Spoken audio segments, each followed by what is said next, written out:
Hello, and welcome to Leave a Light On podcast, a show that looks to tackle the everyday struggles in our everyday lives. It's time to shed some light on it. Leave a Light On podcast is not a licensed mental health service and shouldn't be substituted for professional advice or treatment. Things discussed in this podcast are general in nature and may be of a sensitive nature. If you're struggling, please seek professional help or contact Lifeline on 13 11 14. Here's your hosts, Shane and Chev. Hey, legends. Welcome to another episode of Leave a Light On. And one of your hosts is Chev, and I've got alongside me, Shane. How you feeling, buddy? Yo, how's it, Chev? How you going? Awesome. Really good. Really excited to be back in the studio. Absolutely. I mean, geez, it feels like forever, actually. Yeah, it has been a couple of weeks. So rearings ago. This is take two. Take two, yeah. Interesting one for the listeners out there. This episode that we are doing right now is actually the second time we're doing it. We faced a few gremlins. Yeah. Few audio stuff-ups, but yeah. Hopefully we'll nail this one. Yeah. It's the wonders of technology, I suppose. Yeah. You realise that when you rely on it too much, it can bite you in the backside. That's exactly right. So, welcome back. Yeah, welcome to you too. Yeah, very, very excited about today's guest. And for the listeners, I think it's going to be one of the best ones to date. Probably the best to date. Yeah, I reckon so, especially with the experience that this gent's got behind him as well. Yeah. And also a very interesting one is that I think you'll recognize the voice straight off the bat. Yeah. Let the listeners pick it. Yeah. See if you can pick it. Yeah. So let's get into it, and then we'll get into today's guest. So just a quick bio on today's guest. Yep. So he's an author, as well as obviously a happily married man. Which will give you a little bit of a hint into where we're going today. But he's the author of a book called The Happy Marriage. I have read this book, in fact, and it is one thing that has changed my life, actually. So make you a better lover in the bedroom? Oh, it's not even that. It's just made me a better husband. Okay, that's good. Yeah. So it's been a good read for me. So The Happy Marriage. It's a guidebook to intimacy and closeness. His wife is Beck, and he has 3 older boys and a teenage girl, Josie. Shout out to Josie. They are passionate about healthy, happy marriages that last, and in doing so, they travel the country and hopefully the world one day. That's my vision for them.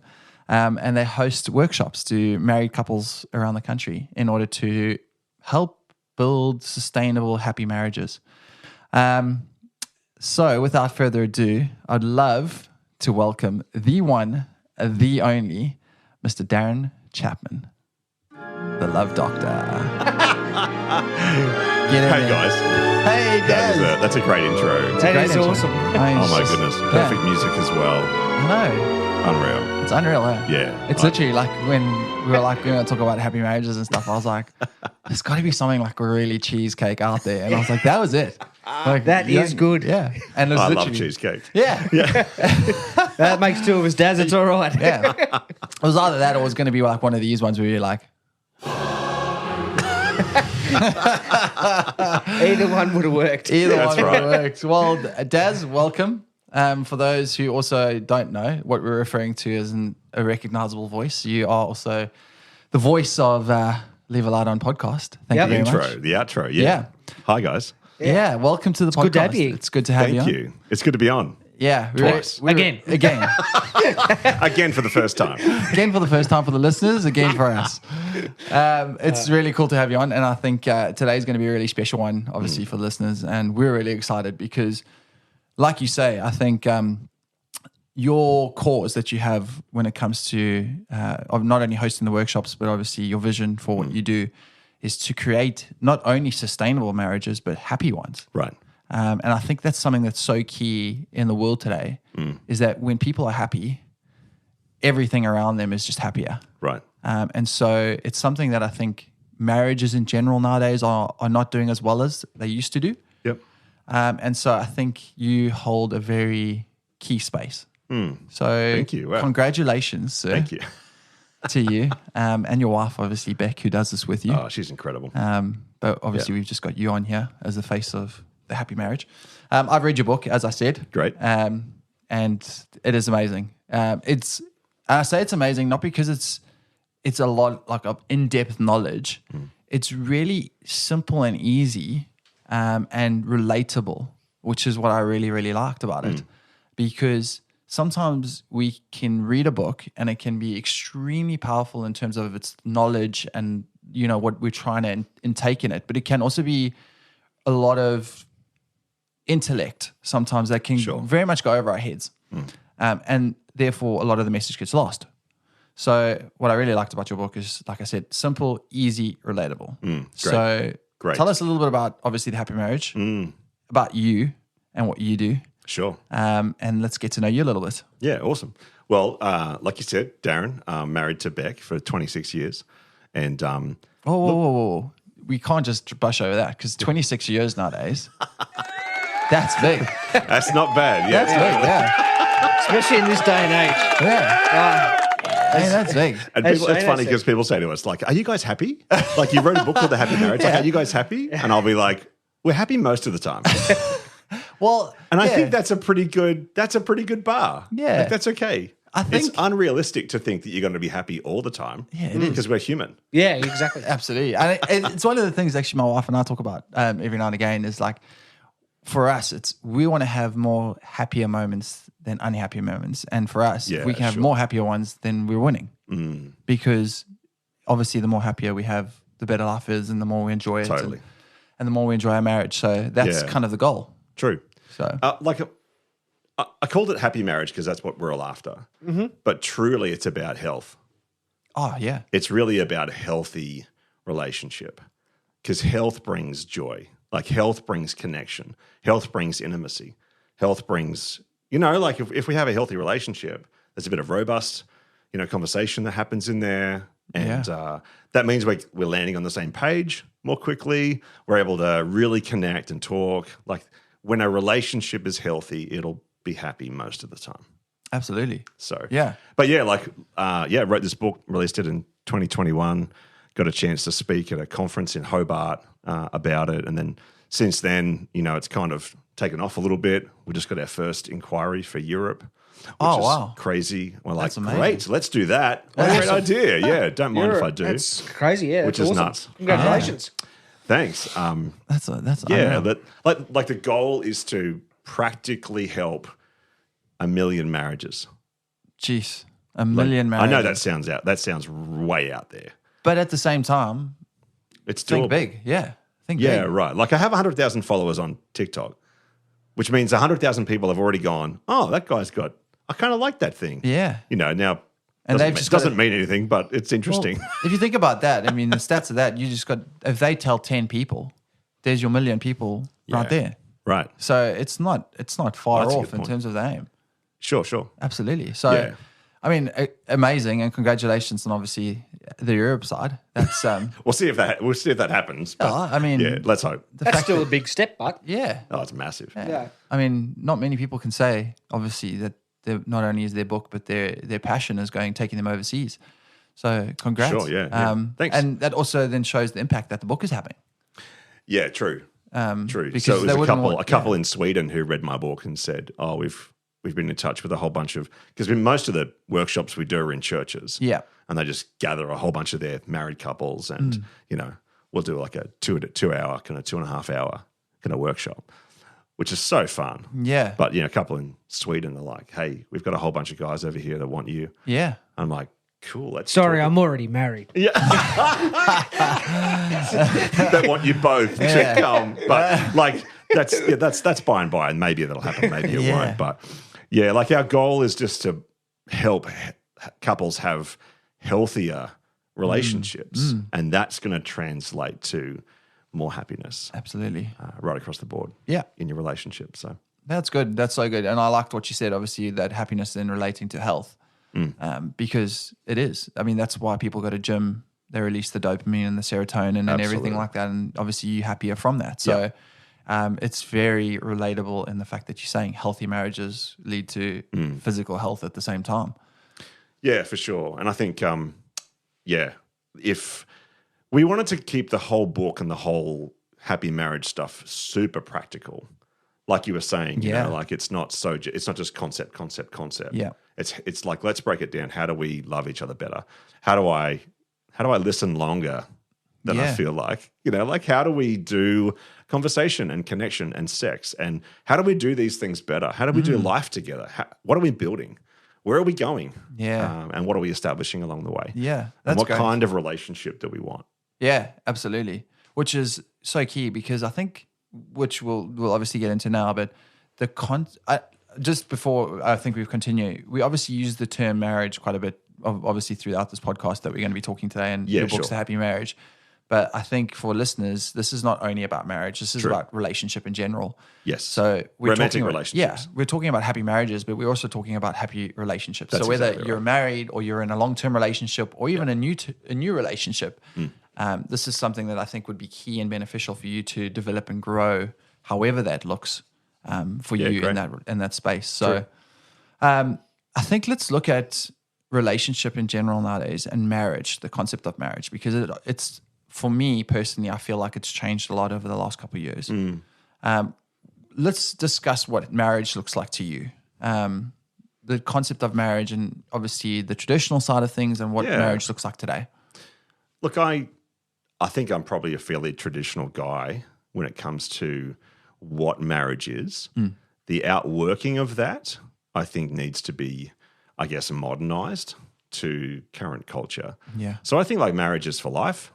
Yeah. I don't think anyone, wants to gets married and it's like, cool, we'll be like this until I think it was Sly Stallone got married to his like seventh wife.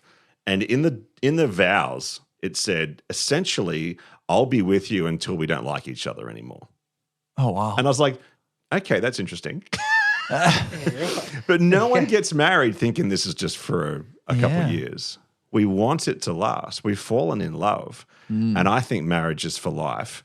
But there are, of course, extenuating circumstances of horrible things that can happen to us.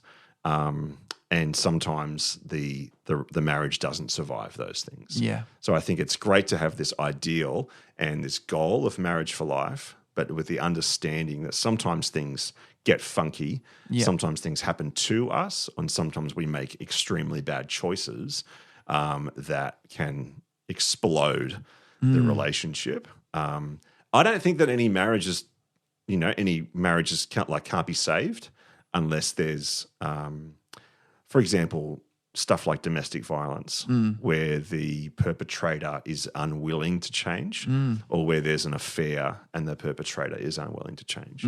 But I think that for 95% of marriages that aren't struggling with those high-level challenges, I think there's a lot of stuff we can do to reconnect and to, get healthy and be happy and enjoy. Like, I think you should enjoy your marriage. Oh, absolutely. I think you should enjoy being with your spouse.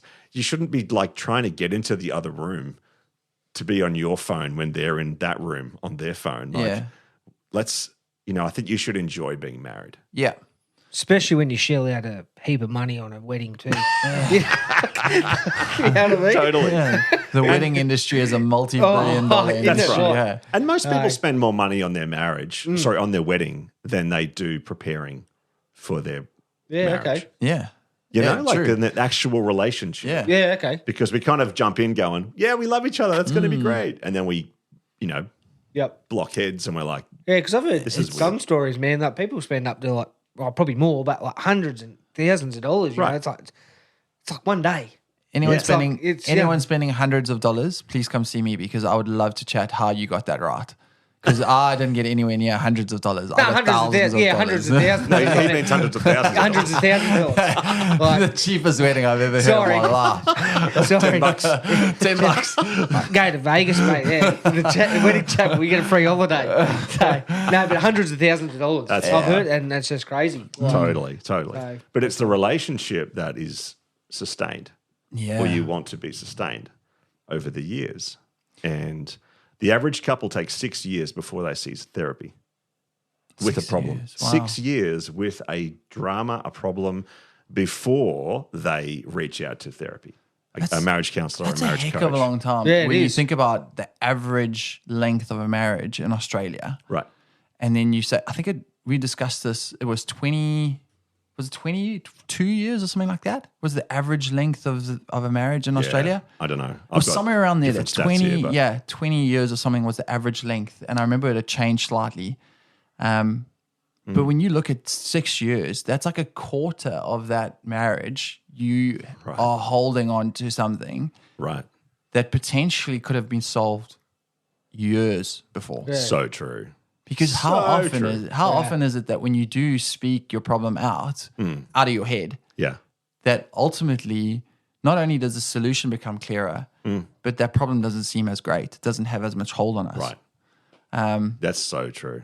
And I think that's the key thing. And when you speak about it in an environment like therapy where it comes from a non-biased position, because often we can go to our friends and we can have discussions with our friends when we have an issue. Totally. And they're going to obviously give us a biased opinion from their side. And then we think, we can hold this grudge even tighter. And yet when we look at it from a very non-biased perspective, it can change perspectives for us sometimes. Yes. So Like go straight to your spouse first. Yeah. Go and say, hey, can we chat about something? Is it okay if we have a little conversation?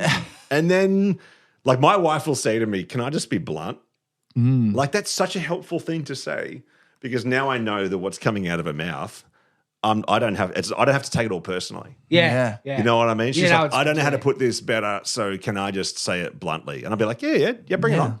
Bring it on. Yeah. And I do slightly brace myself. Yeah, so you're already ready for it. Yeah, but we have a code phrase that we use. Yeah. So when we want to start a important discussion, right? Yeah. A hard conversation, we have a code phrase and we say to the other person, hey, in the interest of open communication.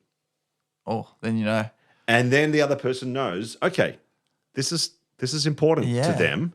I need to put my phone away, give them my full attention. Yeah. And then I need to let them get a bit vulnerable. And I need to get a bit vulnerable in this place too. Because this is really important to them. Therefore, it needs to be really important to me. Yeah. So we call it a kind opener. Okay. However you want to start it, there's a saying that the Gottman Institute says, and it says, how you start a fight will be how you finish a fight.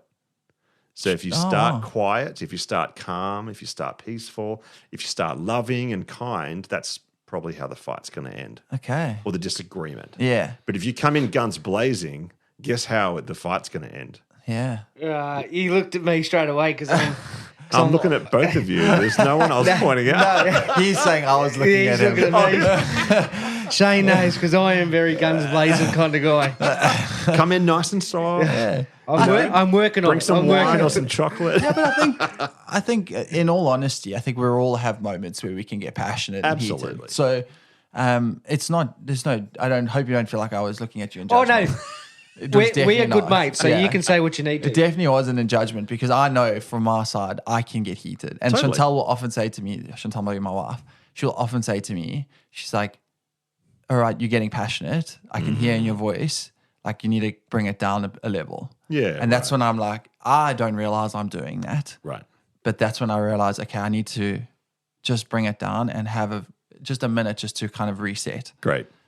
Which is good. But just funny enough, you were talking about a code word there because such a good idea, I think, to have that because it does snap you into a position where now you're ready to receive. Right. Whereas when you're just having a normal conversation in the day-to-day life and the distractions all around you and like you say, you're on your phone or you're watching a TV program and something sparks a conversation and now you're in that middle thing. If you're not in the position to receive what your partner's saying, not only is it not going to be taken in the right way, but immediately when you start to feel like you need to now defend because you're not in a position to receive That's it, exactly right. now you're in a position where you're like, okay, well, I'm defending myself rather than trying to actually input or take in what my spouse is saying. And then, I'm not listening. Yes. I'm on my guard. Yeah. Right. That's exactly right. Yeah. Like I think some people would say, hey, we need to talk. And that's often taken as oh my gosh. And then the guard goes up and we get defensive. So have a code phrase that's not, hey, we need to talk. That's not pointed.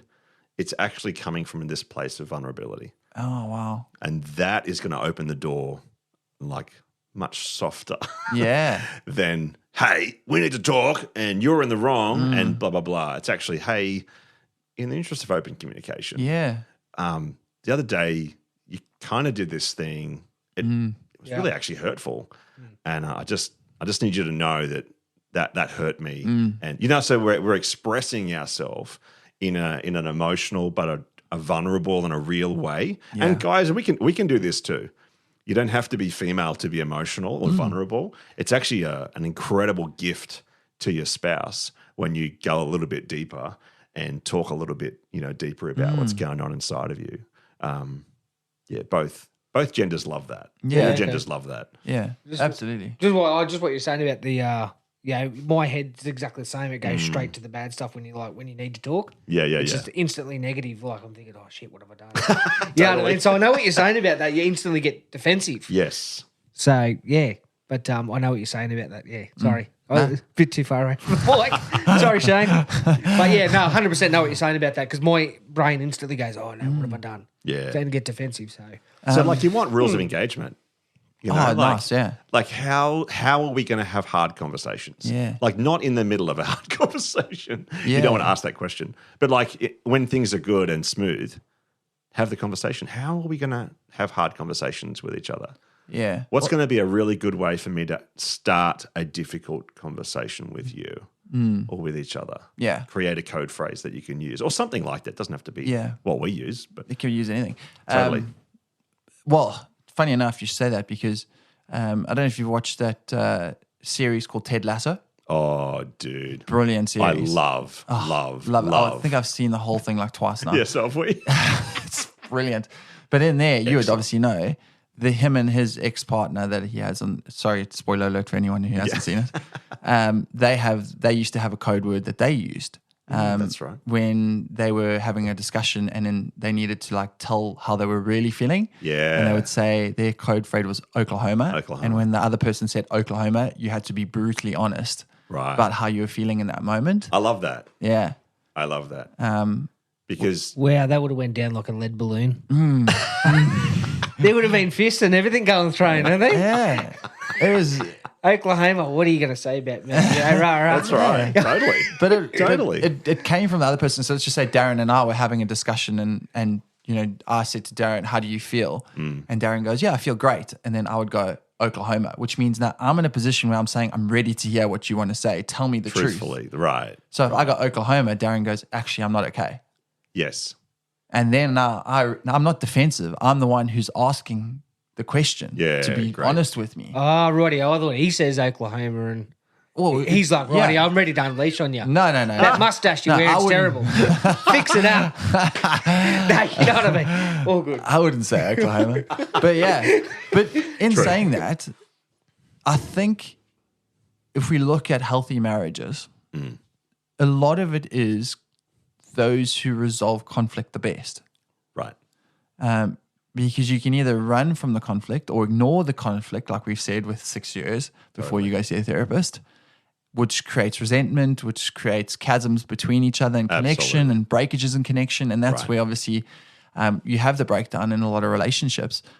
Or you can learn to have these conversations in a real respectful, loving way, even though it might be hard to hear. And in that, the resolution and the connection that you then form from the resolution is so much greater. That's right. So like a business guy, Patrick Lencioni, he wrote a book called The 5 Dysfunctions of Team. And he's got 5 stages of, dysfunction that happens in team. And the second one is artificial harmony. Yes. So, and I read that and was like, oh my gosh, that happens so much in marriage where we actually have a fear of conflict. We don't want to bring it up with our spouse. And so we just kind of push it down and we pretend that everything's fine on the surface. We have this artificial peace. It's like fake peace on the surface. No. We're a big happy family and everyone's good. We're always good all the time. But actually we're seething underneath because we have a deep frustration or a hurt or a fear or we don't feel like we have the freedom to have a conversation, to have the conflict. So a good marriage is not no conflict. Yeah. That's impossible. It's impossible. We had friends of ours who got married really young and after a few months, 6 months, had a chat with the guy. And I was like, dude, how's life? And he's like, man, we've got the best marriage on earth. We have never had a fight. And I was like, dude, what the heck? How? How do you do this? And he's like, everything's going so well, blah, blah, blah. We've never had a fight. I'm like, that's the ultimate. Within 9 months, they'd separated. And within another year, they were divorced. Oh, wow. And it's like, that's not the pinnacle. Yeah. No conflict is not the pinnacle. Like a marriage with no conflict is a marriage with no communication. That's key. That's amazing. So Yeah. don't run from conflict. Just learn how to do it well. Yeah. Because that's going to, like you said, you hit the nail on the hammer. You hit the hammer. Nail on the hammer. Nail on the head. There you go. Yeah. With the hammer. Right. I like it. You hit the nail on the head because those conflicts enable us to connect deeper. That's why people have makeup sex. Yeah. Right? Because now we're actually we're feeling so emotionally connected that you're primed. We won't keep going on that one. Okay, so interesting concept that you said there, because this is something maybe that maybe I'd love to hear your opinion on. Obviously, the concept of makeup sex, you were talking about that now. My hesitation when it comes to this particular topic of makeup sex, if we put it in inverted commas, is that what will happen is people then use conflict as an excuse to then have intimacy. Yeah, wow. True. So that they'll start an argument in order for the result to be makeup sex. Wow. Yeah, I haven't heard of that. I mean, that's probably true. Yeah. Definitely. It's not something that I've come across So personally. I've know of people who have been in relationships like that. True. Like learn how to connect in other ways. Yeah. Like we talked about having hard conversations and being vulnerable. There's levels of depth in conversations. So like when we use a kind opener and we say something like a code phrase, what we're doing is we're immediately diving deep with the other person. Yeah. We're not just talking shallow, how was your day, blah, blah, blah. And shallow is great. Don't get me wrong. I love shallow conversations. They're a really good place to start. Just don't live there. Yeah. Don't stay there for your entire married life. But what we want to learn to do is to have deeper and deeper conversations. In fact, I just literally wrote a piece on that. I sent it out to my email newsletter. It's on my blog. I don't mean to say this, but check it out at thehappymarriage.com.au. Love it. And if you go 5 cues of deeper connection, because we want intimacy with each other, that starts with emotional intimacy. Or for guys, it often starts with sex and then ends with emotional intimacy. So guys are sometimes the other way around. In general, we are upside down. Yeah, of course. But like what we often do is we miss the cues to walk through the door to the next level of the conversation. Okay. What do you mean by that? Like let's say, for example, that you're not really in the same room very often. That's the first cue. The first cue is proximity. Yeah, right. true. Get in the same room more often. You're not going to have an intimate, fun friendship and relationship and romantic relationship unless you're in the same space. So like proximity is key. Then if you're in the same room but you're not paying each other any attention, well, that's key as well. And then starting a conversation, like giving them your attention, that starts conversation. But if I'm telling you a story and you're like, yeah, and you're looking at your phone and you're like looking at the door and you're not really paying me attention, you're not really taking an interest in what I'm saying, I'm not feeling accepted. There's no engagement, yeah. That's right. Yeah. So acceptance means I now feel safe. But when I'm not paying attention to the person, then like if my wife comes home and she's telling me a story, blah, blah, blah, and I'm looking everywhere and, looking at my watch and, like I've got an Apple Watch that's dinging and so I'm paying attention to that and not to her, there is no way she's going to open up her heart to me. True. Because she doesn't feel safe in the conversation we're already having. So looking at her, active listening, asking further follow-up questions, that's going to make her feel safe. Yeah. And then she's going to feel like, oh, I can start to share something from my heart right now. And now the conversation is moving towards intimacy. Yeah. Because your vulnerability is the next key. And then if we continue to stay kind and curious, then we've got intimacy. I like that. So but if we miss the cues, we're not going to have the intimacy that we want. So what happens if you got a attention span like me? And I just like look at my watch anyway and look at me because Shane knows what I'm like. Yeah, but even in that, I got a think- short attention span. I think like the attention span thing can be an excuse because at the end of the day, I feel if you're invested in something, for instance, Chev, for you for this podcast, you are like a dog with a bone with this thing. Oh yeah, I love it. You are like honestly, you devote every moment of your spare time into like planning and talking, and like you do not let things go. And that's why I say when you are invested in something, the attention thing it doesn't come into it. So I love this thing, man. Honestly, Yeah, well, I that's love what what I'm we're saying. doing. So when you're invested and Yeah. you love something, you will then not allow the distractions then to be as prevalent as they are. And that's not to say every single moment is going to be that way. This is my opinion, sorry. Yeah, right. But you would invest into something when you are sold out for it. And if you do get distracted, you could just dive straight back in and say, oh, sorry about that. What were you saying? Like, Yeah. seriously, just like re-engage. Yeah, okay. Come back into the conversation. Right. Hey, babe, sorry about that. Totally, like, my wife, I'll be talking about like Yep. NBA basketball or something. And she's like, you can Shout see her out to the eyes. Rockets. Yeah, I know. Shout out to the Houston Rockets. Come on.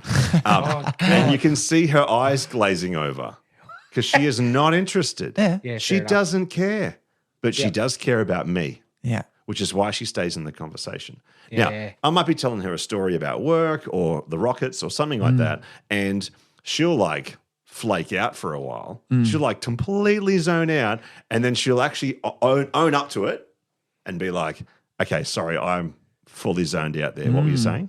At least she's honest. Exactly. But that's the thing. Like Yeah. what we need is authenticity, and what we want is for our spouse to be real with us.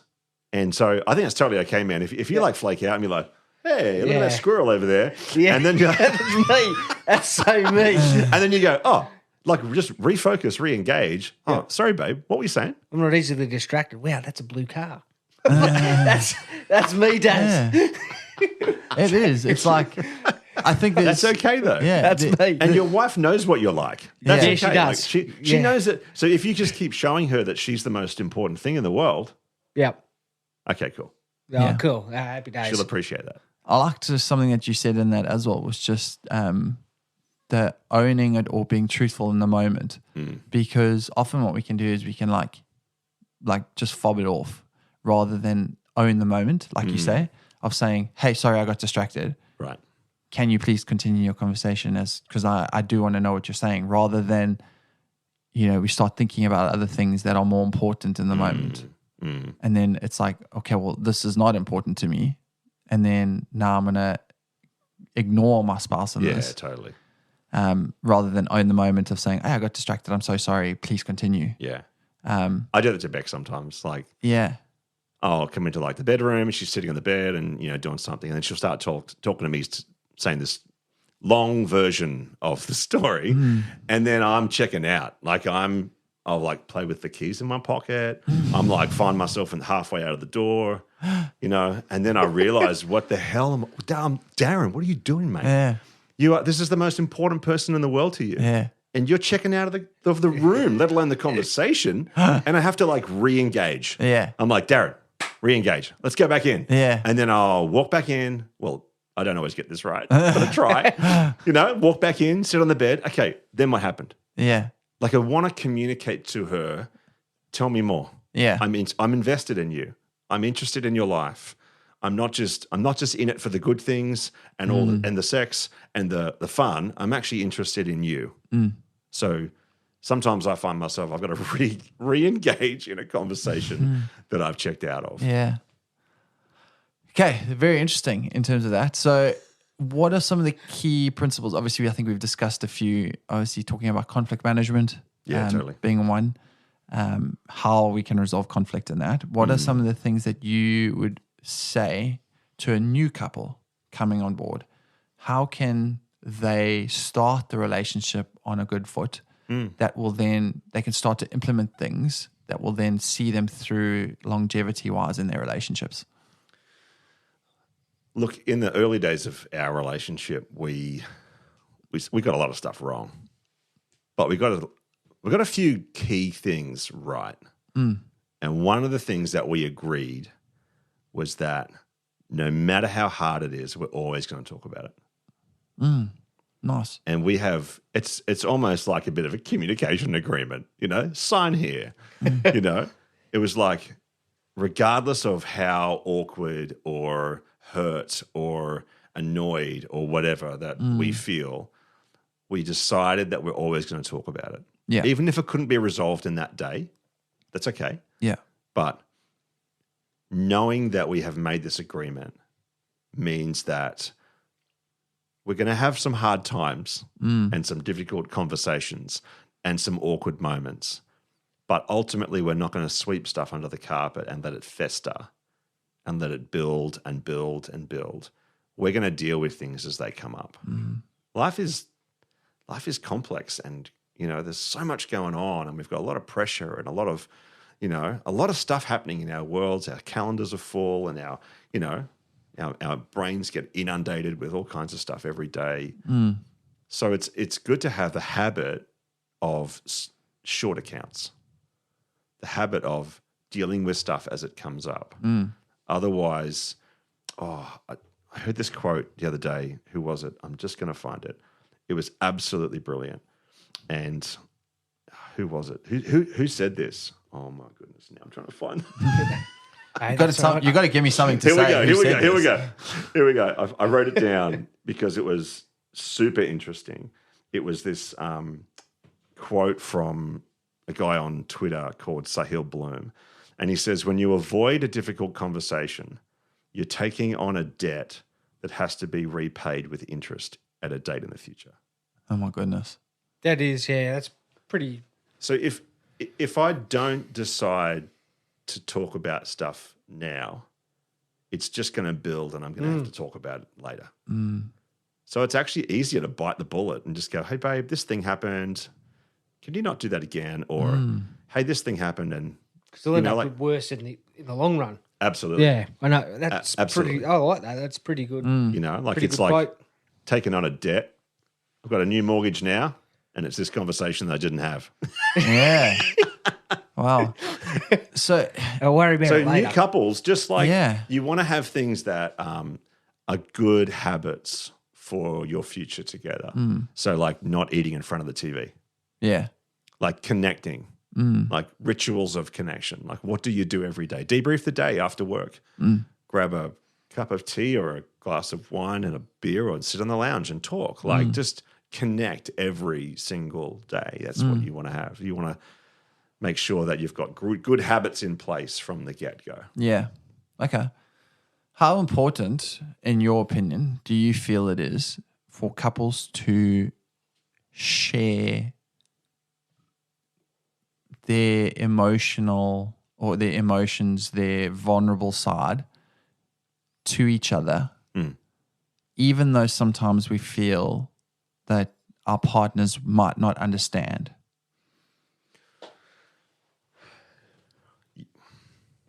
I think you've stumped him. I think it's a journey. Yeah. I think it's a journey of continually learning to be more vulnerable with each other. And that can be like certain people, like me, I'm an open book. Yeah. You know what I mean? Like I wear my heart on my sleeve. If I turn up and I'm not doing well, you'll know it. Yeah. Because I can't hide it. Yeah. Same with my wife. My wife will be like, hey, what's going on with you? Yeah. Right? So, but some people aren't as emotionally expressive as others. And I know like a lot of guys, we just don't want to talk about our feelings. But if we understand that emotional intimacy is the key to the intimacy that we want.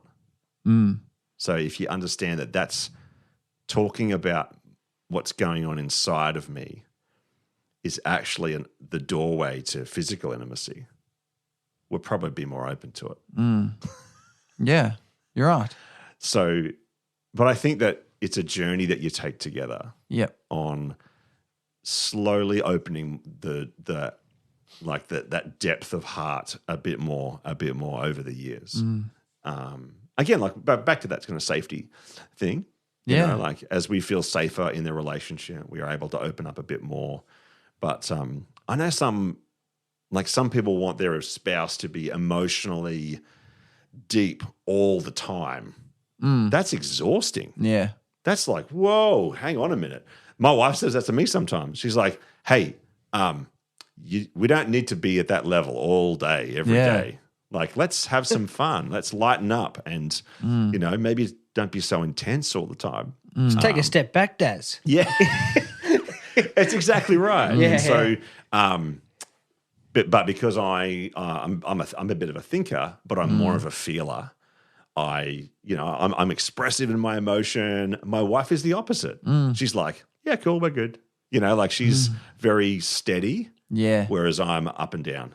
Okay. More high and low. And some people want their spouse to be at the same emotional expressiveness, I guess, the same type of emotional expressiveness as they are. And I'd say, yeah, like you want to have deeper conversation about real things, definitely. You want to have the freedom and the safety to express yourself when there's a problem and talk about, important things, definitely. But I think it's a journey. But guys who aren't interested in talking, like, don't want to talk about my feelings, well, like, get used to it. Get okay with it, because that's how we build a really beautiful marriage. That's how we build a wonderful life together. By doing this journey of depth, this journey of life. And sometimes that has to go a bit deeper than what we're comfortable with in the time. Yeah. I think when I look at it from maybe a different perspective, we always talk about relationship being, it's not me always thinking about myself. It's me always having now to think of someone else and their needs and what they need in this particular relationship. And so even though maybe, like you say, I'm a guy and I don't necessarily feel like I need to talk about my feelings, I need to think about my wife and what she does. Great. For her, she does feel like she wants to talk about her feelings. And in that wants me to talk about my feelings. And so there might need to come a time when I'm going, hey, I might not want to.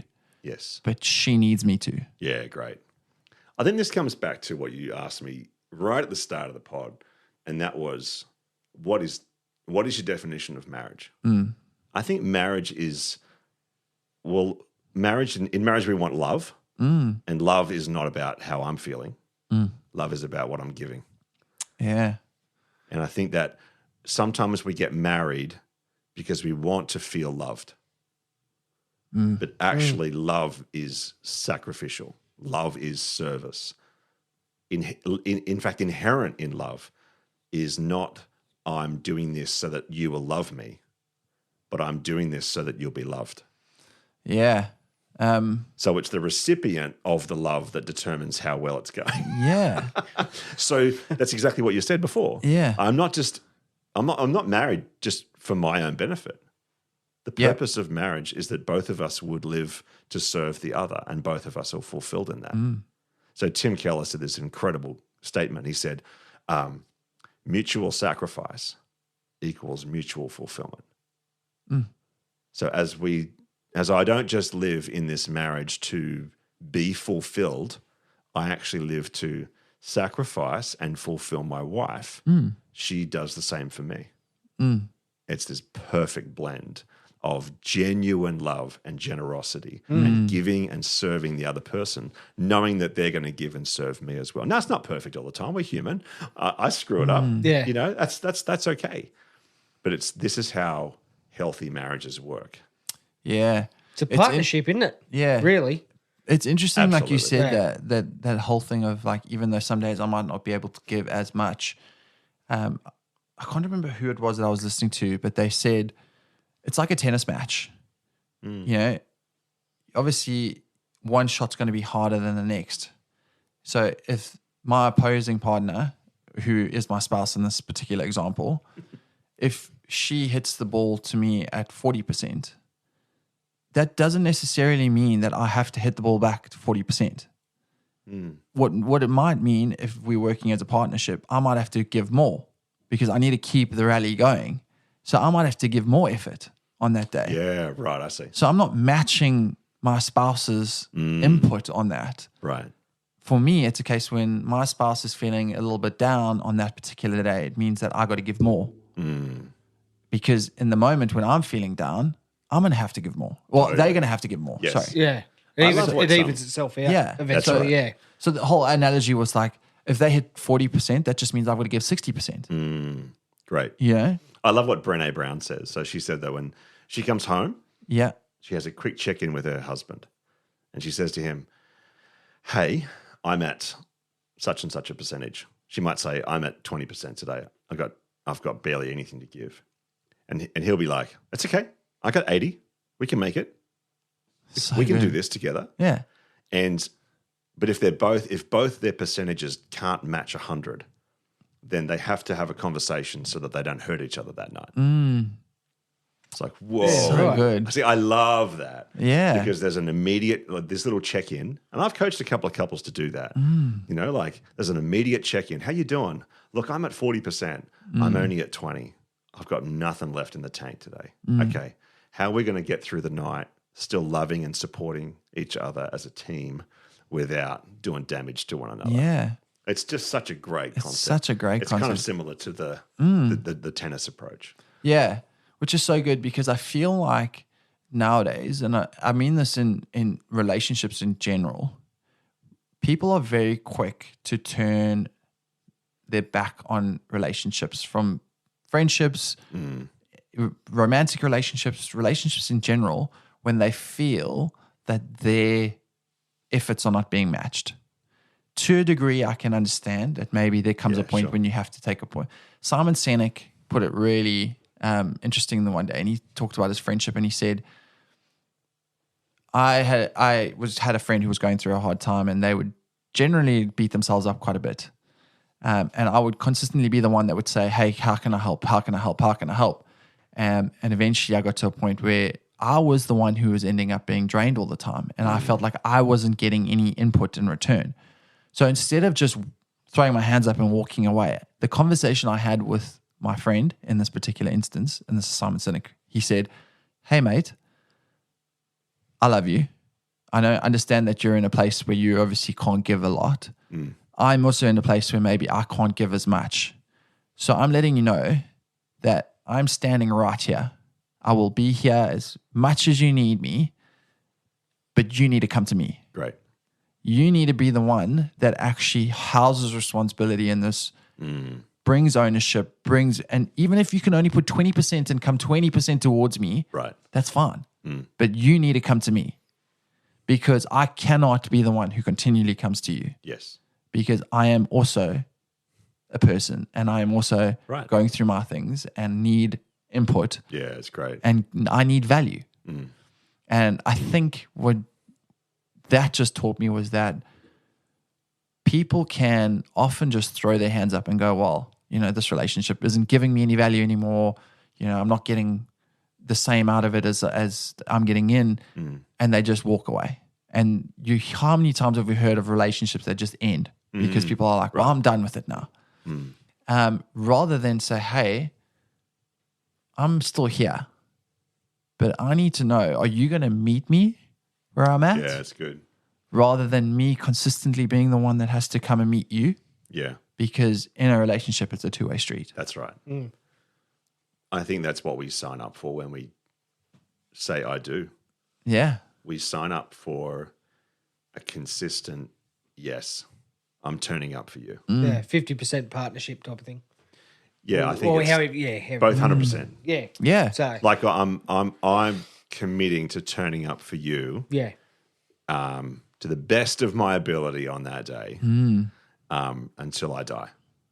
Yeah. Like that's the commitment I made to my wife. Do I do that every day? To the best of my ability. Yeah. And that's it, to the best of your ability. That's right. Yeah. Now, sometimes I'm operating at 40%. And that's the my best of your max, ability, yeah. And that's the best of my ability. Exactly. But that's where it's a teamwork. Yeah. It's teamwork. It's a partnership, like you said. Yeah. Like we're supporting each other. Some days I'm giving 80% or 90%. And some days she's giving 80% or 90%. And that's okay because life is dynamic. And, Yeah. but that's that commitment to a consistent yes. Yes.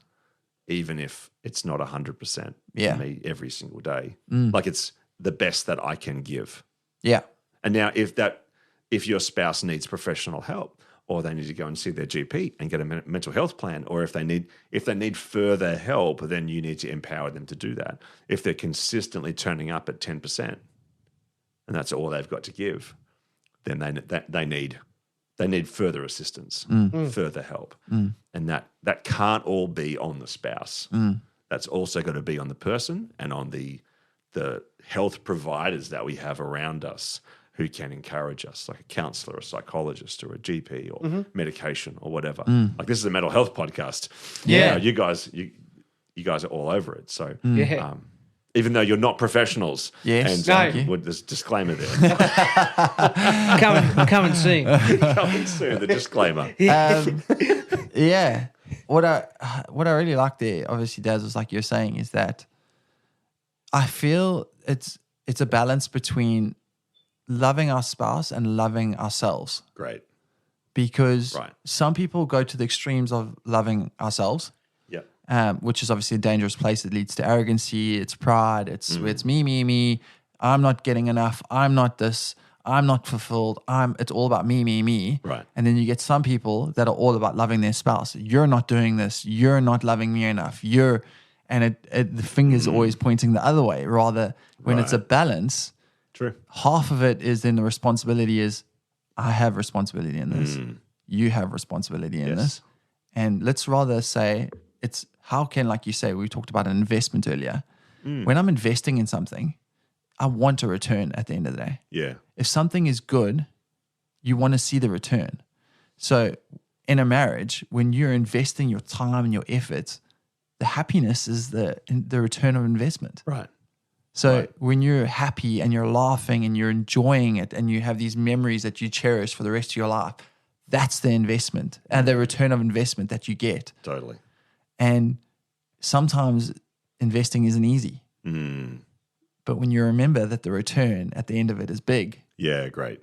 that's when you go, the investment to do it is worth it. And I think we have to be careful of getting sucked into a transactional relationship too, where I give you this and this and this, and you give me this and this and this, and now we're fine. Whereas it's actually this sense of love and service to one another. But I need to look at the big picture of what we're building together. Like I want to build a beautiful life with my wife. Yeah. That means I like that. That a life with my wife. Beautiful life. Yeah. That was right? good. I want to Remember build a you- beautiful life. That might mean we go through some hard seasons. Yeah. So I'm not seeing that investment return necessarily immediately or that week or Yeah. that month or even that year. We might go through like we had a perfect storm a Yep. couple of years ago and something happened at my wife's work and it just sent her into an absolute spin and it really affected our marriage, really deeply affected our marriage. It was like the perfect storm created to really pull us apart. And then just as we felt like we were coming out of it, her dad died. And I was like, oh, man. And it was hard for another couple of months. But I'm like, I don't know when this is going to end. When is this season, this thing, this hardship, this trial, whatever you call it, when is this crap going to end? I couldn't see it. But we started to, after about 4 months or so, we started to come out the other side. And I was like, thank God. Yeah. But Yeah, sometimes you're not going to get the return on the investment immediately. Yeah. And that's why I think marriage is for life, Yeah. because we get this opportunity to enjoy one another overall over our lives together, even if That, week to week it's not perfect. That's the sort of stuff that makes your marriage stronger, doesn't it? Like when you go through those really, really hard times and you still stick together by each other's Right. side. I think that personally, I think that makes Absolutely. it so much stronger because if something like that happens later on, you can go, well, we've been through this. Exactly. And we can do it again. That's so good, Right. Chef. So, So good. anyway, It's great, I'm man. not I I'm not agree. a smart man, but I do listen. No, I think you're smarter than what you give yourself credit for, mate. No, it's all There's good. the amount of wisdom in what you just said there. Oh, but that's true though. Like, because when it happens again, you just go, you know what, mate, we've been through this right. shit before. We can do it again. So We have historical precedent that we can make it. Yeah. exactly. And I think the biggest killer in relationships nowadays is comparison. And social media plays a big part in this, which is huge. But when we start to compare our relationships to other people's relationships, that's the biggest killer of relationships nowadays. Right. Because what we see ultimately is that when someone else is happy and maybe we're not in that happy space, we're like, we want that. True. And therefore, I'm not getting it here. Therefore, I need to move on. Right. And that's when we talk about investment. When you are not worried about comparison, we just invested in where we're at the moment, and we're going to ride the waves, because investment in any portfolio goes up and goes down. Absolutely. And you ride the waves. Any good investor will tell you that. You ride the waves of that, and you slowly and gradually build from there. Right. Yep. And only 20 years from now do we go, holy crap, look at the return of investment I've got. Look at this. And that's the beautiful life, like you say, that you start to build. When you look back and you go, this life is incredible. Like, I'm so blessed, grateful, you know. Totally. It's just that return of investment is just so much greater. And the comparison thing is the thing that I think kills it the most. And that whole saying of water your own grass rather than your neighbor's. Totally. And if The you- grass looks greener on the other side. And if it's not Water green, your own grass. water your own exactly grass. water your own grass. Yeah. That's right. So I think I told you that, didn't I? No, you'd like to think you told me that. If the grass is green on the other side, water your own damn lawn. That's exactly right. Yeah. Like, I love that, because, like, stop comparing, stop wasting energy comparing your relationship to somebody else's. Use that energy to build your own relationship. Yeah, love it. That's just because it looks good on the outside too. You don't know what happens behind closed doors. So true. So you can see people down the street and they're happy as Larry, but when they get home, man, you know what I mean? Like, it could be really Well, that's the dangers of social media. People only post the good good stuff. Exactly. The good stuff. because we all want to show that we're better than we really are, happier than we really are. And so rather than put the stuff that people struggle and you know, the real things that, you know, the vulnerable moments of when we're actually going through the storm, like you say, Totally. no one's going to post that. No.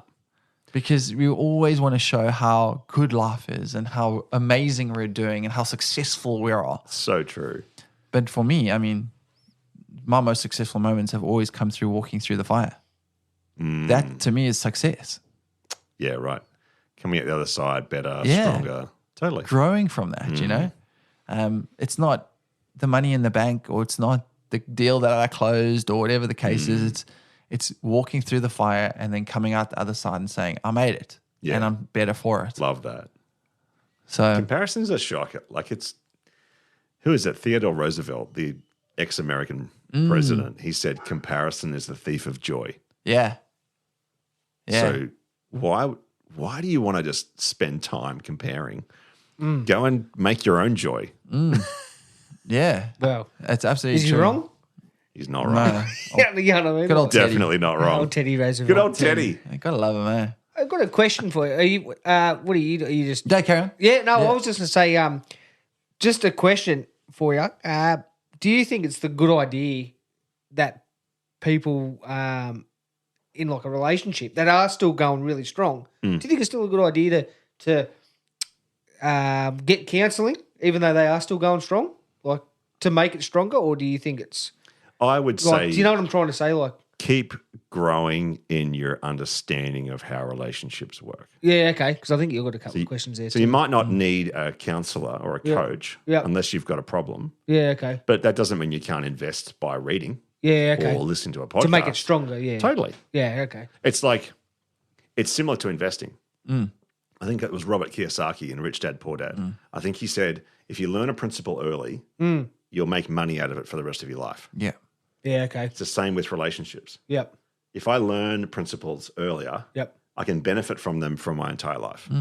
Like, if I learn how to forgive my spouse, that is a gift that I Yeah. can use for the rest of our lives together. Yeah. But if I only learn that when I'm 65, I've just had a really rough trot for a long time. And now I've learned and I'm only benefiting from that from 65 onwards. Yeah. Okay. So like keep investing in your relational education. Yeah. Okay. Just like you should keep investing in your financial education. Yeah, okay. Funny enough, while you were saying that, the thing that popped into my head was, again, another Ted Lasso line. Do it. He says, be curious, not judgmental. Yeah, I love that. So in that, when you're you're discovering in your journey with your spouse, be curious as to why they do the things that they do, why they feel the way the things that they do, rather than judge them for it. Because in that, learning and growth comes out of being curious rather than resentment and hate.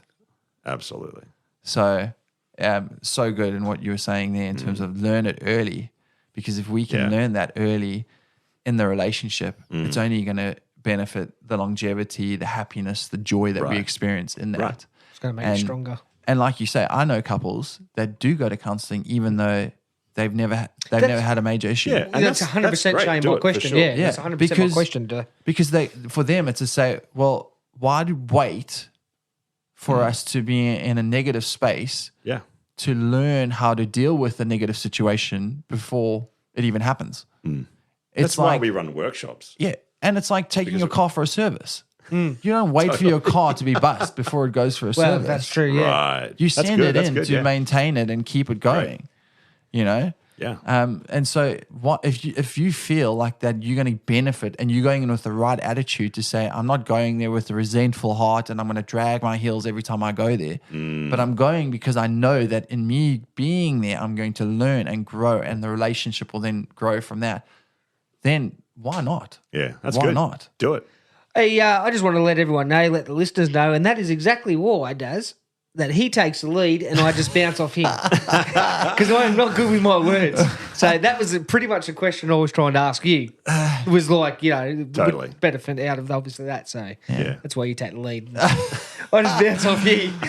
Just thought I'd let our listeners know. Good question, man. Yeah, it was a good question. So, Good question. very poorly executed. So on questions, we've obviously had a few of the listeners write in and ask us a few questions that maybe they have on their relationships or about relationships or anything like that. So we're going to ask you what your professional opinion, and I'll say opinion, obviously, because it is just your opinion, but what your suggestion or your opinion would be on the following. So question number one, I'm not going to tell you who they are, anonymous. Great. How many marriages do you think fail due to the lack of honest communication? And they specifically said this when it comes to shift work involved. And I think it's because, from what I can remember from the question, was they said they had continually asked their spouse whether they were happy with them doing shift work, which they stated they were, but the partner wasn't 100% sure if that was truthful or not. I feel like we've covered this a little bit in terms of we spoke about the artificial peace or harmony that we spoke about, where if you're saying it just to keep the peace, right, it's only going to cause issues in the future. So I think this comes down a little bit to vision.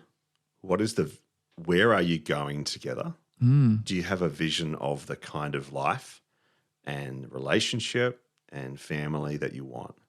Well, talk about vision, because I know that's obviously one of the principles that you refer to in your book. Yeah, sure. I think that vision is a bit of a long-term stabilizing factor. Like, no one wants to wake up in their marriage in 20 years and feel like they're in two completely separate places. Like, in their hearts, in their lives, they're just building their own little kingdom over on the side. So we need to have conversations that say, where are we going? What are we building together? And we need to decide on things like shift work or an extra job or things that affect us both need a team mentality. I like that. It's not the one person deciding, oh, yes, I'm going to do shift work, or it's both, like, because this is a team. Like, Beck and I have a stupid phrase that we use all the time. It's always team, always. I love that. I love It's that. simple as I like it. Yeah. It's always team, always. Yeah. And it's just a reminder that I'm not making all these decisions by myself over here. I'm not in a vacuum. I'm not in a Darren vacuum making all decisions about everyone's life. Actually, Beck and I are a team. And so anything that's going to affect her, well, we need to get on the same page about that. Yeah. So depending on the dream, the vision that we have for our future, we need to be like, okay, does this work for us right now? Yeah. So if it doesn't work for us right now, then we need to come up with a solution together. So I guess it comes down a little bit to that doesn't sound like they're on the same page, either about their future together or about how that shift work is impacting the dynamics of the household or the relationship or the level of connection, or, it might be better money, but it also might be harder on logistical, dynamics in the family. I've got to keep running the kids around everywhere, and I've got to keep doing this, and you're never around. You're always asleep or at work. I'm not a shift worker. I've never been a shift worker. I've just talked with a few. So it just sounds like they're not on the same page. Have a conversation. And if there are logistics involved, like, I've just got called into work or I'm going to be late, you just want to have the courtesy of communicating those. Yeah, I think, like you say, a lot of couples in the beginning stages, they talk about vision quite a bit because in the beginning it's exciting and it's new and it's like, what's your vision for the future? And then when you start to get comfortable in the relationship, you start to talk about vision less because things just become normal and we get stuck in the rut of normal everyday life. And it's like, so you start to lack the vision maybe that you maybe had, or the passion for the vision that you had in the beginning.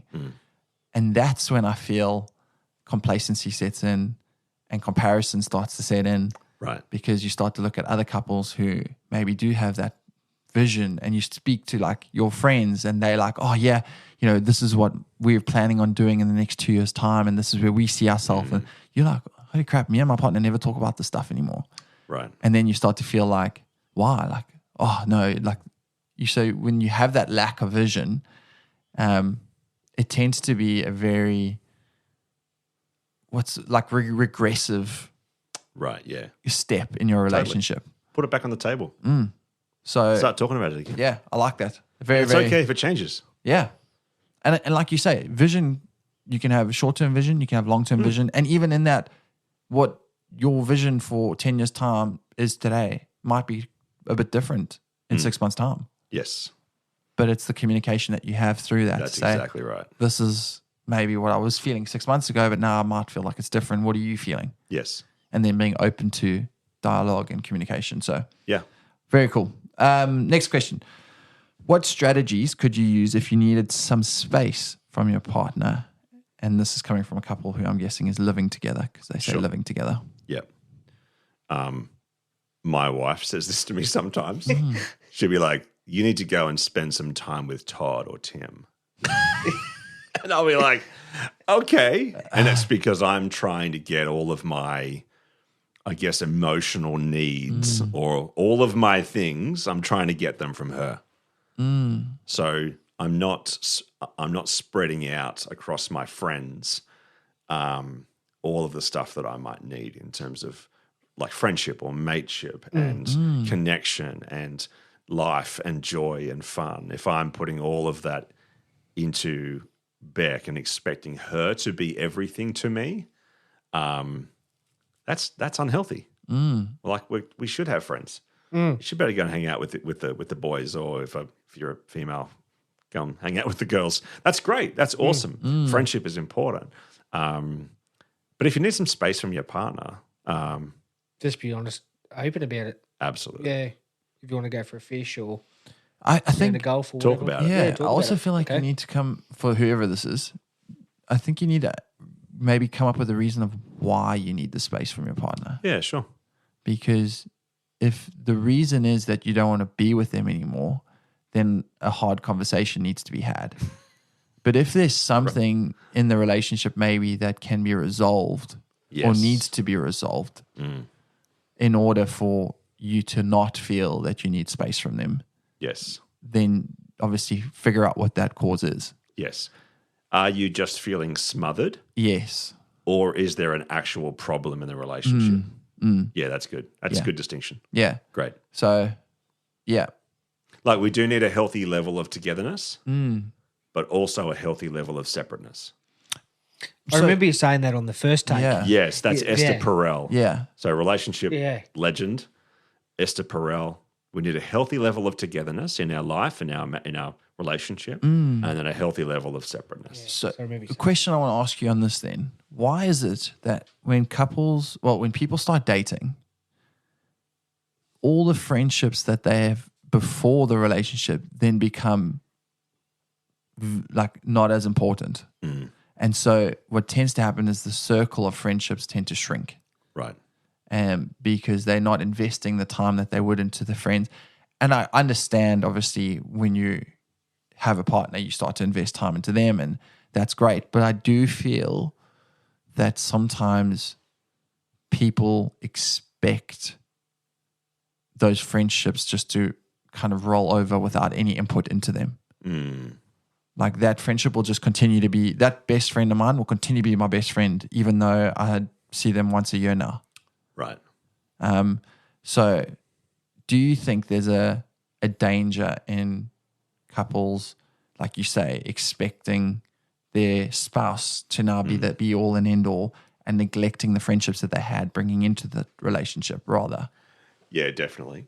I think when you start a new relationship, you're all in. It's exciting. It's like, whoa, what's going on? You're on cloud nine. This is the greatest thing in the world. You know what I mean? You feel so accepted and loved, and you're sharing all these things from your heart and your vision and your dreams for the future, everything, right? And there's a level of infatuation I like that. that is created where we somehow think that we don't even think about everybody else. I'm in this infatuation bubble. Yeah. And I can't even see my friends on the side going, oh my goodness, Darren needs to take a chill pill and come and hang out with us. Right? Yeah. It's not that we're neglecting the friendships. It's that we're not even thinking about them. We're not purposefully chucking them to the side. We're just all in on this new relationship. Yeah, and it's invested. like, this is Yeah. the best thing in the world. Oh my Yeah. gosh. So of course, it's unhealthy. And you can't really expect all those friends to hang on until you move past this infatuation journey, until it's a real relationship and you realize, oh my goodness, I know people who've done that, definitely, and they're like, where'd all my friends go? Well, it's actually because you neglected them and put all your eggs in one basket. Yeah. So, like, Isle. You're whipped. What? Yeah, You're a whipped. little bit whipped. Right. Yeah, I mean, one of our mates is whipped. Well, let's leave him, you know what I mean? So Isle wrote a book called Hooked, and then he wrote a book called Indistractable. And in the book Indistractable, he said time is the food of friendship. Oh, wow. So if you don't invest time in a friendship, it's like not watering a plant. It's going to eventually die. So we need to have time with the person so that friendship can grow. Yeah. So I read a book called Billy No Mates by Max Dickens. So a British comedian, the funniest book I think I ever listened to, or I'll actually listen to it for years. It was absolutely hilarious. And he wrote a book called Billy No Mates, and it's why men have a friendship problem. Okay. And it was super interesting to understand how friendship works in the modern day. Yeah. And how it's evolved over the years. And he brought out this thing called Dunbar's number. So Robin Dunbar did all of this research on how many friends we can have. And he worked out that there's levels of friendship. And in our closest level of friends, like the absolute top 5, is generally would be family. But you can only have 5 people in your closest friendship circle. The next one is like 15, and you're pretty close with those 15 friends. Then you've got 50 that you're kind of connected to. And then you've got I think it was 150 colleagues, and 500 other people. Or something like that. Look it up. Dunbar's number, Robin Dunbar. Incredible research. And it's like when we neglect people, they just fall down into the next category. Oh, wow. Yeah. So it's not like we're just not investing in those relationships enough. Yeah, okay. And it's interesting because this is something that I was actually doing a bit of thought into the other day, talking about the topic of friendships. I've always been fascinated when we obviously go back and we look at the original kind of context of the word love. English is a very limited language, I think. Absolutely. And when we look at the original kind of Greek word for love, there was 9 different words that they referred to as love. Now, for us, we say, I love my spouse. I love my friend. I love my dad. I love macaroni. I love macaroni. I love my dog. Yeah, Totally. I love the TV show. Yes. So we use one phrase, but for varying degrees of this love. Whereas in the Greek, these 9 phrases all were specific to particular different kinds of love. Right. So one was the love I have for my spouse, the sexual love I have for my spouse, the philatia was that particular one. And then there was the love that I have for God, or the love that I have for a brother or Yes. family member, Right. and then the love I have for just a friend, all of these were different concepts of love. And what I'm trying to say with this is that I really feel the reason those were so specific was because we need each and every one of those love in our life. Yeah, wow. That's great. True. Because we've limited it to such a small spectrum of saying, well, I love and we love everything. Yeah. Whereas the original context was there was 9 different types of love, if you want to put them into that category, to say, well, the reason there's 9 is because we individually need those 9 areas to feel wholly loved. True. And to express love wholly. That's good. And so that's kind of like been my thought process over the last little while, because I feel like we've put love in such a small category. And that for me is maybe why relationships do struggle nowadays, is because people don't know how to love. Because, I love my dog. I love you, Shane. Yeah. Yeah. Yeah. Or you might love your friend, but then Yes. And you said that. we're saying yeah, but what we're saying is, like, when we say it like that and then we go, I love my spouse. Yes. How do we love our spouse? Do we love our spouse the same as we love our dog? Or do we love our spouse the same as... Yeah. That's called bestiality. You can't do that. That's illegal. You're a shocker. Oh, come on. We're going to make it fun. That's it. That's But I know what you're saying, though. 100%. Yeah. It's weird. It's different. Yeah. And you like said that was our from Greek, definition didn't you? of love. Yeah. Greek, yeah. Yeah. They go. Those guys are unreal, aren't they? Really, Greeks. I'm being serious. The They Greeks. they got everything, haven't they? Like they, Well, yeah. they're The original, obviously, manuscripts and things like... when crazy. the Roman Empire was around. true. And They got something for everything. like half the earth was the Roman Empire. It was Greek and Latin. True. So, yeah. True. They got something for everything. Yeah. So it's pretty universal. Sorry, I just That's great. What a tangent. Yeah. don't ever do that. Love your dog, but don't love that. I love you guys. All right, let's move on. Okay, next question.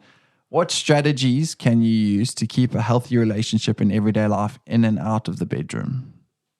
I think you Love can this one. zip through that. Because, totally. Yeah. I think you want to have, you want to be connected every day. You want to make sure that you're connecting every single day, and not just, hey, how you doing? But like, how do we connect? When you're connected to your spouse, you feel it.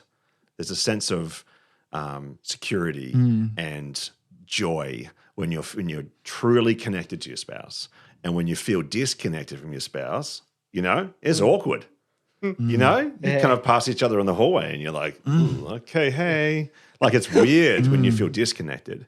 So having rituals of connection, it's what the Gottman Institute calls them. So like we debrief the day every day. Like cup of tea, glass of wine on the lounge, just chatting. How's your day? Yeah. Sometimes it goes deep. Sometimes it stays shallow. That's okay. Just connect every single day. I know my wife will say to me sometimes, she's like, I don't feel like we're very connected right now. Right.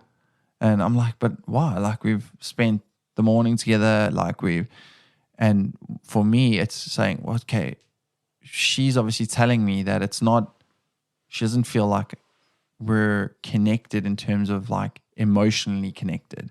Right. Like maybe we're connected in the fact that we're doing things together, but we're not connected in the fact that we feel like you're saying like that team at this point. Right. We're not on the same page. And one can feel connected and the other one doesn't. That's the crazy thing. Yeah. Like literally 2 days ago, my wife said to me, you sound like you're not feeling connected, but I think we're fine. Yeah. Wow. And I was like, that's kind of true, actually. So it can be, one person can be like, yeah, great, we're good. This is awesome. The other one's like, I don't feel connected to you. Oh, okay. How can we fix that?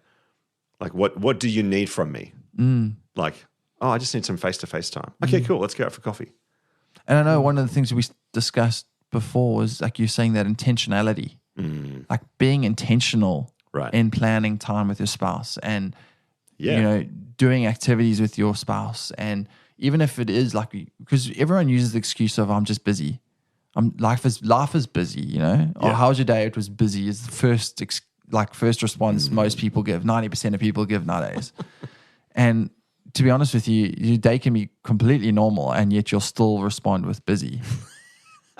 And sometimes we need to be intentional then to say, let's intentionally plan time to connect and intentionally plan time to you know, have those moments. Night.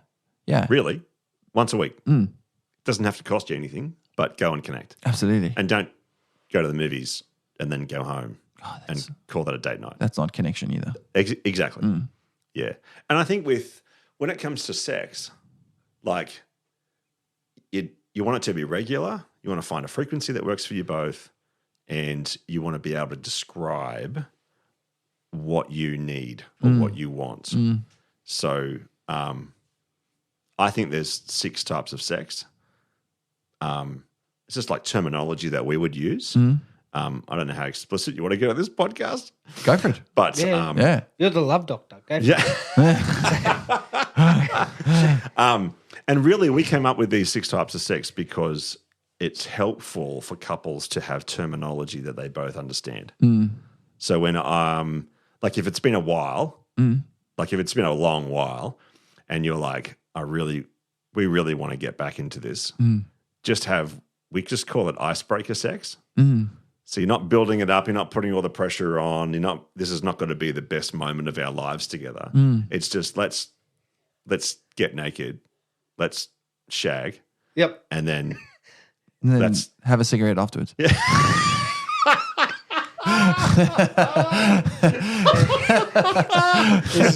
Man, you're making me think about Blackadder right now when he's like, back home, I'm a 6-pack of the day, man. How good is Blackadder? Very funny. Right? So there's icebreaker sex. And then you've got, and some of these are a bit controversial. That's okay. This is just the terminology that we use. That's all right. And you've got lovemaking, which is like when I say to Beck, let's make love, she knows what I mean. She knows it's not just icebreaker. It's not just, let's slow down. Let's enjoy each other. Mutually pleasurable, mutually beneficial. This is wonderful. Then you've got like, we call it the 5-minute window. So 5-minute window. Beck was at a conference years ago and she heard the speaker say that when her husband, is interested sometimes, she'll say to him, you got 5 minutes to turn me. Wow. Or I'm going to sleep. But it's all on until the timer runs out. And if he can turn her in the 5 minutes, then it's going to be a great lovemaking session or whatever happens, right? Yeah. But if he can't turn her in 5 minutes, it's a win-win. She gets more sleep. Yeah. True. I like that, Daz. That's good. The 5-minute window. Absolutely. I like that. So what else have you got? You've got red hot sex, and that's obviously you can't get each other's clothes off fast enough. All the stars have aligned. The kids are somehow all asleep, and everything's working. Everything's amazing. Oh my goodness! Kids are in bed. The kids are in bed. Let's go! And you're both in the mood. Somehow everything's worked out perfectly, and duration not important. Yeah. Then you've got maintenance sex. Now, some people push back on this one, but I think maintenance sex is great when you have what's known as a libido differential, when one person wants it more than the other person, and you actually just want to love and serve them. Yeah. You might not be in the mood, you might not really want it, but you're like, yeah, that's okay. We can do that. That's fine. I'll do it for you. That's actually a really beautiful way to serve and love your spouse. It's not coercion. We're not manipulating them. They are giving it as an act of love to you. Great, cool. And look, Beck and I have never met a couple who want sex exactly the same level. There's always some kind of differential, some kind of gap in he wants it more, she wants it more, whatever. And then the last one is scheduled sex. And this is talked about a lot in the relationship space these days, especially when life is busy and life is full on, or you've got young kids and, sometimes it's just good to be like, hey, this week, what if we made love or had sex or whatever on Thursday and Saturday or whatever? And then because so generally it's the woman who needs time to gear up, to get ready. I like that. Okay. To prepare for the moment. And it's generally the guy who wants to know when's it happening next. Oh, yeah. As we've got 3 guys sitting in this room, I can assure you that we would be just like, my clothes are already off. Yeah. You know what I mean? Yeah, No, just so everyone knows, Chev is sitting here with his clothes on right now. He's talking about the time with his wife. Great. Exactly. Yes, your clothes are and will stay on. Thank you very much. So like terminology to have conversations and to ask when you ask for it so your spouse knows what you mean, because then you can set expectations. Yeah. So I can be like to Beck, hey, let's make love later. And she'll be like, I've got maintenance in me. That's it. That's all. Oh, yeah. Okay. And so what she's doing is just setting the bar, setting my expectations so I don't get, annoyed later on when it wasn't all my hopes and dreams. Imagine if we have like different sound effects for things as well, like in laugh. Like if you heard, let the games begin. Like you know it's on. It'd be weird if someone kicked open the door too and said, "Play at 3's enter the game." That would be weird. Like I think laugh would be so good with like sound effects in the background. Oh, 100%. It's so good. Yeah. So if you want to, keep things healthy in and out of the bedroom, which was the question we're trying to ask, trying to answer. This is good. Just have terminology for your sex life. They can be those. They can be whatever you want. We just thought we'd create some that we would use so that couples can use those or at least talk about it. All right. Lovely. Thank you. That was a long answer for that. That was beautiful. We just have to up the rating on this podcast. This is one of those little heavenly moments that we just experienced. Sounds like The Simpsons. Yeah. Does start to sound like The Simpsons. Yeah. All right. Next question. Well, why can there be different discipline and following of rules within a blended relationship? Yeah, okay. As in blended families? Yeah. Yeah. I think that's what they were going at. Yeah, 100%. I think that's what they were saying. Sure. Because the person that asked it was blended. Yeah, okay. Was he blended himself? Or she blended himself? Well, they could be all blended. Oh, yeah. You don't know in this day and age. I've got 1/16th ginger in me. Have you? 1/16th ginger. You poor bastard. No, I shouldn't say that's offensive to ginger people. Sorry. I'm just going to shut up now.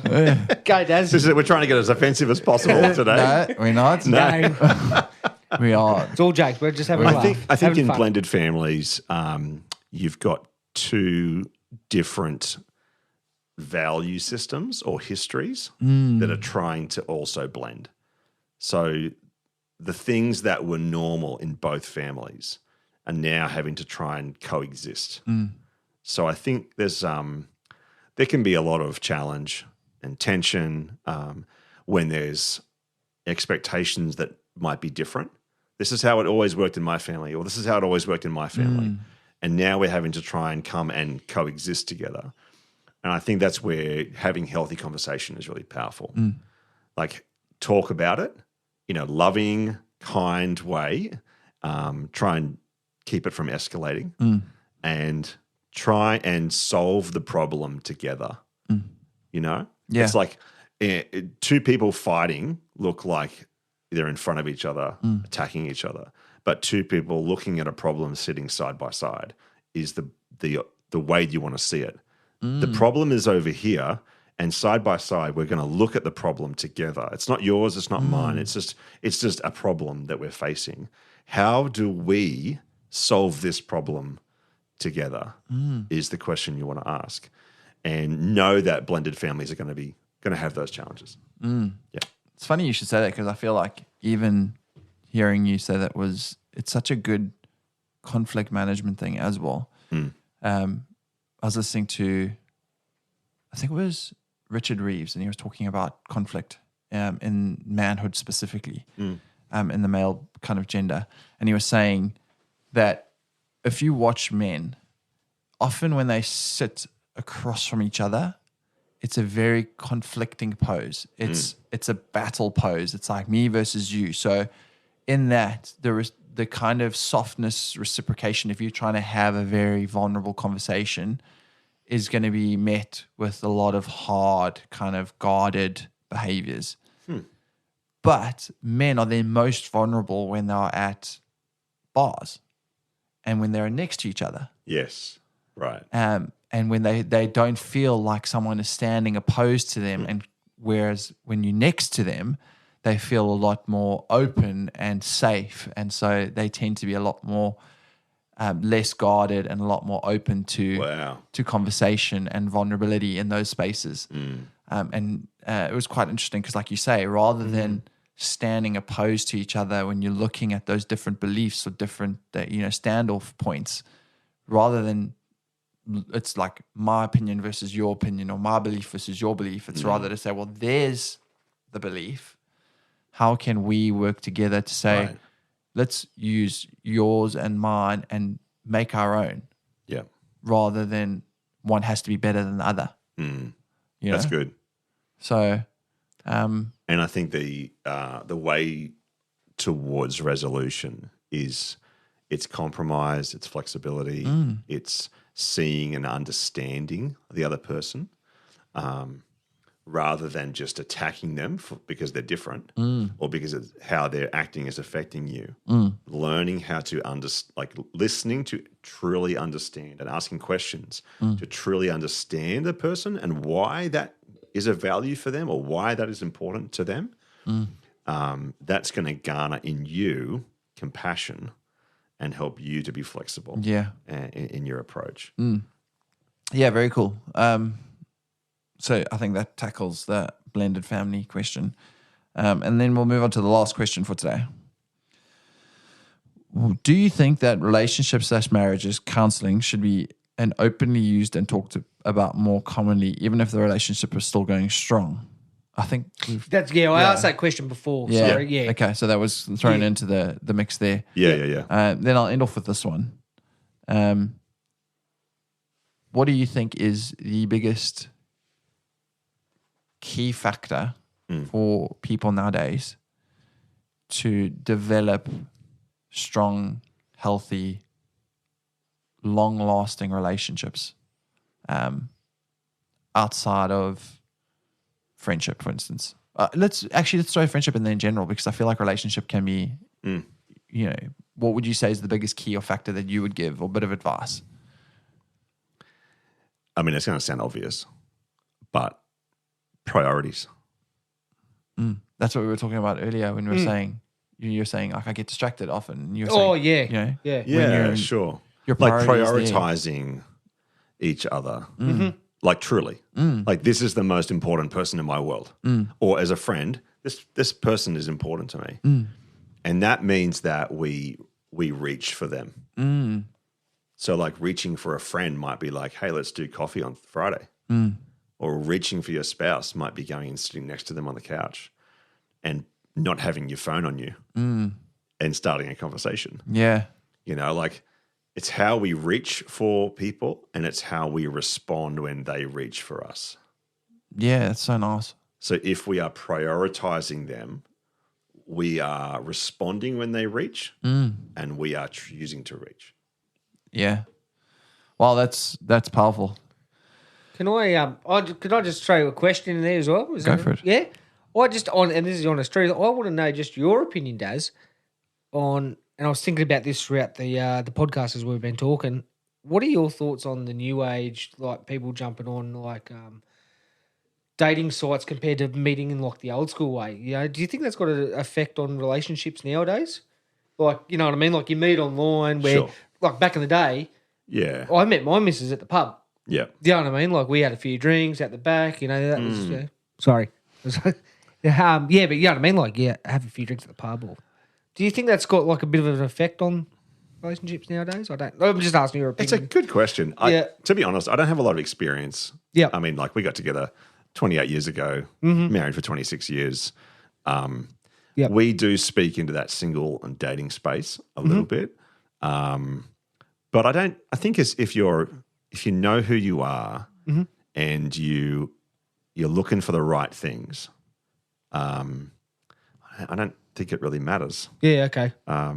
Some people have a preference for meeting people in person. Yeah. Some people like the anonymity of online and being able to see a person or have a conversation over text before they meet them in person. I think there's different types of people and they benefit from different ways. Yeah, okay. So it's just personal opinion, really, at the end of the day. Yeah. Maybe. Yeah, Look, there's probably better research out there Oh, yeah, cool. that would answer that question better than I can. Oh, yeah, It's, that's all it's right. not something that I have a lot of expertise in, to be honest. Yeah, I think sure. that one of the things because this is a question I kind of was addressed on a podcast that I listened to, and they interviewed him, and the guy said, if you go back to before the internet, the way that people met people was in person. Yeah, 100%. So if it was at a bar, it took courage for them now to say, I need to actually put myself out there and go and up to this person and actually have a conversation and talk to them. And then from there, it took effort now for me to then say, when can we meet again? Can I get your phone number? And then it was in the days before cell phones. So you would have to use a landline. So it would be like, well, you can't phone all the time. You could only phone at certain times because obviously you weren't at home all the time. Right. So it was effort to then coordinate this and, you know, me consistently putting in the effort to then court someone. Yeah. And the whole thing behind it was that in that effort of me consistently trying and making the effort, it followed through into relationships. And because I was making the effort in the beginning and it was harder and it was more of me to then put into this. Nowadays, it's very flash in the pan because it's very quick. People match on Tinder. The next day they go on a date. They maybe hook up and it's gone. Yeah. Like And that's what I find. With dating sites, exactly what you were saying, it cuts out a lot of the bullshit. Do you know what I mean? Because people put what they like, what they want, blah, blah, blah, all that. Where, as Shane said, when you go to the pub, you literally have to start from scratch. What do you like? What are you interested in? What are your hobbies? Blah, blah, blah, blah, blah. Where when you're online, you cut all that shit out. But in that, like, is it not, a question, is it not more knowledgeable in finding that out in person before you then say, right, let's go on a date? Well, I think so. My personal opinion, I would love to do that. I mean, I prefer in person. yeah. Same here. Yeah. Same here. But Because- that's me. I mean, I can people- see the value yeah. of what that person's saying about the effort. Yeah. In the 1950s, 60s, 70s, 80s when there was landlines and you Oh, I'm not home. I internet? swear to God, I'm not home. just leave a message on my voicemail machine. Yeah, it I'll was, call you back. I Answering swear to machine. God.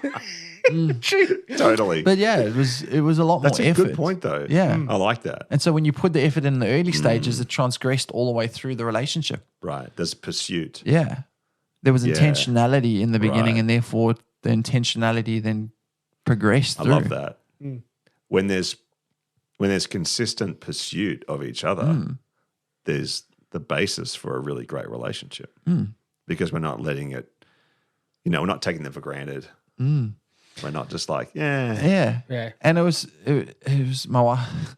My wife sent me this clip on Instagram the other day. It was so cute, but she thought it was a cute one. But it was actually it was really eye-opening to me. And it was this wife, she was filming her husband like giving the daughter a bit of a check on their attitude. Oh, yeah. And he's standing at her door and he's saying, like, she's obviously done something. And she was like 3 years old or 4 years old or something like that. She was tiny. And the wife was filming, and the husband's like, I want you to know that mom is number one in my life and in this household, and she will always be number one, and she is always right. So you need to know that she will always be the one that I go to and the one that I listen to before you. So you need to make sure that when mom speaks, you listen. Wow. And it was just this, what I loved about it is that he was teaching her that as a husband, you value your wife. Great.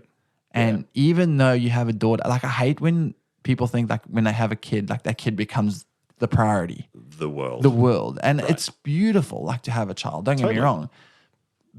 But it shouldn't come at the cost of your relationship. Very good. You That's know? right. Very well said. I reckon. Yeah, I'm being serious when I say that too. That was actually well Yeah, put. it's so good. Well put. Because if your kids take priority, then Your relationship goes to shit. exactly. So It doesn't last. It'll never eventually- last. exactly right. And then when your kids do go out and start to live their own life, what are you left with? Right. And if you don't prioritize your marriage while your kids are at home, then your kids suffer Interesting.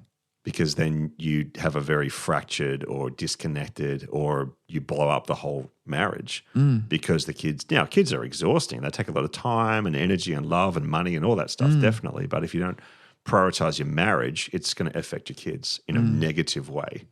If your kids take priority, that's going to affect them negatively. But if your marriage takes priority, your kids are going to be blessed. I like Because that. mum and dad staying at home, mum and dad in love is one of the best gifts you can give to your kids. Well, I mean, I look at people nowadays and like when you say, like, tell us about your parents, and they're like, oh, they've been married for X amount of years and, you know, they still love each other so much. It's like you sit there and you go, wow, like that, you're so lucky. Right. So lucky. And the kind of people that they are generally like the nicest, like most grounded people that you could possibly know. And that's not to say, that's a very generalization, of course, because there's people that come from fractured homes that are just as grounded and have done a lot of work to make it that way. Yes. You know, but yeah, generally it just sets such a beautiful platform up Right. for the kids then to grow from and then to kind of spring from. Yeah. So That's yeah, good. Totally. very, very cool. I think that's all the questions, Daz. That's awesome. Yeah, I'm sweet. I'm Yeah. happy.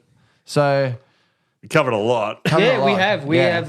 Yeah. Hopefully, hopefully awesome. the listeners got a good bunch of nuggets out of that one. I love to use the phrase nuggets because, yeah. Oh, yeah, and all honesty, if you want any information, where do we catch you at, Daz? To ask Just look questions? for, just do a search for The Happy Marriage. Yep. thehappymarriage.com.au or check me out on Insta, TikTok. Yeah, sweet. Yeah. So if you need any questions, listeners, go to the Love Doctor, a Happy Marriage. The man himself, Yeah. Mr. Darren Chapman. Oh, see, I want that to be my theme song. That to be your thing. That's so good. That's awesome. We can play that every time I come in the door at home. That would be the best. Okay, I got you. No, Daz, thank you so much for obviously coming on the podcast and sharing. Thanks for having me, guys. Absolutely love awesome. having Great you. time. Thank you for also all your efforts on the background. I know obviously I've said this to you personally, but thank you for your efforts when it comes to just being the voice of Leave a Light On. I come to you and have a lot of discussion out of this as well and pick your brain. So thank you for Love it, mate. being the voice of reason in my life sometimes. So I really appreciate it. And yeah. you've pretty much said what I wanted to say. Yeah, no, I beat you done to it well. all the time. It's fine. I'm sure, Thanks, mate. I'm almost sure we will have you on again because, like we say, we've covered a lot, but there's still so much to cover. Definitely. And I would love to have you on again. So that's definitely something for the future and listeners to look forward to. Send in more questions. I was just about to say, if any listeners out there want to ask Darren some questions, get to our Instagram and our Facebook. Throw us a message of any questions you want to ask. What are our handles, Chef? Give us the handles. Our handles are Leave a Light On Podcast at Instagram. .com. No. That's not a handle. No. At Leave a Light On Podcast. Yeah, at Leave a Light On Podcast. And the Facebook one is Leave a Light On Podcast. Just type that into this little And your hourglass. little side project of TikTok as Oh, well. yeah. I'm still trying to figure out how to use TikTok. Yeah, you'll be figuring it out for a while, trust me. I don't really like it, but hey, the more time we can get our name out there, the better. Yeah. Right. So, Yeah. check us out on TikTok. Yeah, give us a follow, get our name out there. We're really stoked. As of the recording of this, we went over 500 downloads on our podcast so far. So Yeah. we're really grateful to everyone who has listened, contributed, shared. We would like to give you guys a round of applause. So thank you very much. Thank you. To everyone. We really appreciate you. We started this journey with one thing in mind, and that was just to make a difference. Yep. And really just create a safe space for everyone just to grow and share. And so we're really excited because the feedback we are getting is that it is It's helping a lot of people, exactly what we're A lot wanting. of people I've heard from have said that, like they've put on our podcast and they can relate to some of the stuff that the couple of guests we have had on. Yeah. So, good for them. So Daz, thank you so much for now being a part of that with us. Pleasure. Yeah, man. thank you. Thanks, guys. It was awesome. And thank you Thanks for the for having journey that you are obviously doing in terms of the happy marriage. Obviously, I know that it's a great thing. Me and my wife actually signed up to do one of your Workshops. Woo. So Come on. Yeah. Oh, there you go. Yeah, we're going to go do one. Obviously, we want to, like you said, even though we're in a good space, we want to make sure that our relationship stays strong. that way. Yeah. Right. Invest. So we're investing into our relationship. And, Love it. if anyone is looking, all your details, like you say, with workshops and those kind of things will be either in your newsletter or on your website or Instagram page. So get out there, follow the happy marriage. Mr. Darren Chapman, thank you again so much for being with us. We really appreciate you. And last time, the love doctor. You didn't even guys. press. All right. There we go. There it is.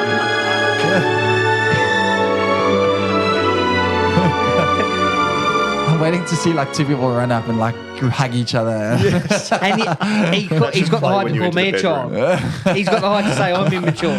He loves that thing. I love this. No, that's awesome. No, take it easy. Check it out our Instagram and Facebook, and we'll catch you on the next We'll check episode. in there. Thank you, Chev. No, thank you, Shane. And from us, obviously, Let's leave a light on. Leave a light on. Thank you very much. Right. Bye. Bye. Hey, thanks for listening. We hope you managed to gain some insight from today's episode. Jump onto our socials and reach out. And until next time, wherever you are, let's leave a light on.